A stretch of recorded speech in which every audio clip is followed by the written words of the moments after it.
ఇంట్లో ఆడుకుంటున్న పిల్లల్ని ఎప్పుడు కంటికి రెప్పలా కాపాడుకోవాలి.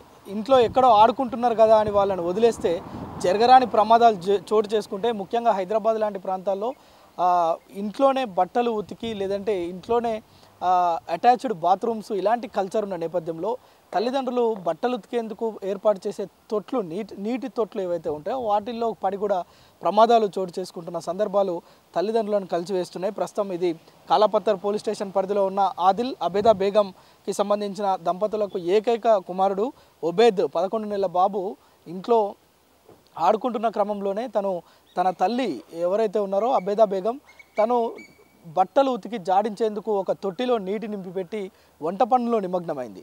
సరిగ్గా నిన్న మధ్యాహ్నం ఈ సంఘటన హైదరాబాద్లో చోటు చేసుకుంది. ఇది కాలాపత్తర్ పోలీస్ స్టేషన్ పరిధిలో ఏదైతే రస్నూర్పుర అక్కడ చోటు చేసుకుంది. దీనికి సంబంధించి పిల్లాడు ఆడుకుంటుండని వంట పనుల్లో నిమగ్నమైన తరుణంలో ఆ అబ్బాయి ఆడుకుంటూ ఆ నీటి తొట్టిలో పడి అప్పటికే ప్రాణాలు కోల్పోయిండు. అయితే బాబు కనిపించడం లేదని అటు ఇటు వెతికినప్పటికీ కూడా ఫలితం లేకపోయింది.